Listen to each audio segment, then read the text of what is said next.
আজ আপনাদের দুজনে নিউ জয়নিং। আচ্ছা, পায়েল কেমন আছিস তুই?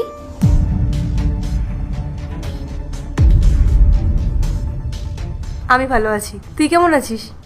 আমিও ভালো আছি। এই নে তোর চা। আচ্ছা বলছি, তুই চায়ে? হ্যাঁ হ্যাঁ জানি তোর গলা ব্যথা, তাই আমি চায়ে একটু নুন দিয়ে দিয়েছি, তোর গলা একদম ঠিক হয়ে যাবে। এই যে আপনার ব্ল্যাক কফি, আর এই যে আপনার লেমন টি।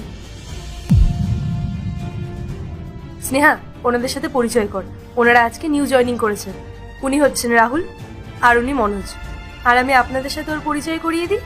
ও হচ্ছে স্নেহা, আমাদের কোম্পানির পিওন। নমস্কার। আপনাদের যদি কখনো কোনো জিনিসের দরকার পড়ে তাহলে আমাকে বলবেন, ঠিক আছে?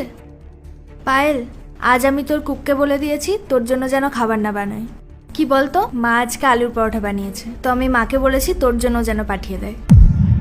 তুই তো জানিস আমার আলুর পরোটা অনেক পছন্দ, কিন্তু হ্যাঁ, ওর সাথে একটু রায়তা হলে না বেশ ভালো হতো।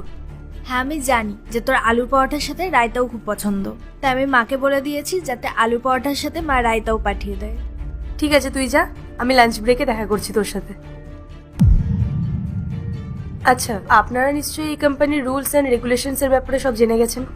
হ্যাঁ ম্যাম, আমরা এই কোম্পানির রুলস অ্যান্ড রেগুলেশন সবই বুঝতে পেরেছি, কিন্তু এই কোম্পানির রুলস অ্যান্ড রেগুলেশন একটু ডিফারেন্ট। ডিফারেন্ট মানে বুঝলাম না। ও আচ্ছা, আপনারা ওই পিয়নকে দেখে এই কথাটা বললেন? অবভিয়াসলি ম্যাম, ও একজন পিওন, আর ও একজন পিওন হয়ে আপনাকে নাম ধরে ডাকছে। আমার তো মনে হয় এসব মানুষদের সাথে বেশি কথা বলা উচিত না। দরকারের সময় এরা আপনাকে মাথায় তুলে রাখবে। এবার আপনি বুঝুন কি করবেন।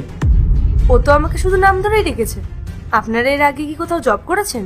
যদি করে থাকেন তাহলে আপনারাও তো নিশ্চয়ই ওখানে একে অপরকে নাম ধরেই ডাকতেন। আর আমরা কর্পোরেটে জব করি, এখানে তো এসব চলেই। এখানে সবাই সবাইকে নাম ধরেই ডাকে। ম্যাম ওরা তো আমাদের কলিগ হয়, আর কলিগ তো একে অপরকে নাম ধরেই ডাকে, স্যার ম্যাম বলে তো ডাকে না। আর উনি তো পিওন, আর পিওন আর কলিগের মধ্যে তো ডিফারেন্স হয়। আপনি ঠিকই বলেছেন, কলিগ আর পিয়নের মধ্যে তফাৎ তো আছে, কিন্তু ও তো আমাকে শুধু নাম ধরেই ডেকেছে, আমার সাথে কোনো খারাপ ব্যবহার তো করেনি। ম্যাম আমি মানছি যে উনি আপনার সাথে খারাপ ব্যবহার করেনি, কিন্তু উনি তো আপনাকে সম্মানও করেননি। উনি তো আপনাকে নাম ধরে ডাকছিলেন, তারপরে আবার বলছিলেন যে কি খাবার আনতে বারণ করে দিয়েছি, মা খাবার বানিয়ে দেবে। ম্যাম আপনিই বলুন না, আপনি তো এই কোম্পানির ওনার। একজন পিওন যদি একজন ওনারকে নাম ধরে ডাকে তাহলে সেটা অদ্ভুত লাগবে না? আজও আপনাকে রেসপেক্ট করছে না, কাল তো আমাদেরকেও করবে না। রাহুল, আপনি জানেন না, ওর ভালোবাসার জন্যই আজ আমার এই পজিশন। আমাদের ফ্রেন্ডশিপ সেই ছোটবেলা থেকে। আমাদের ফ্রেন্ডশিপে ভালোবাসা। পার্ট 2 দেখতে সাবস্ক্রাইব করো ভেলকু 78M।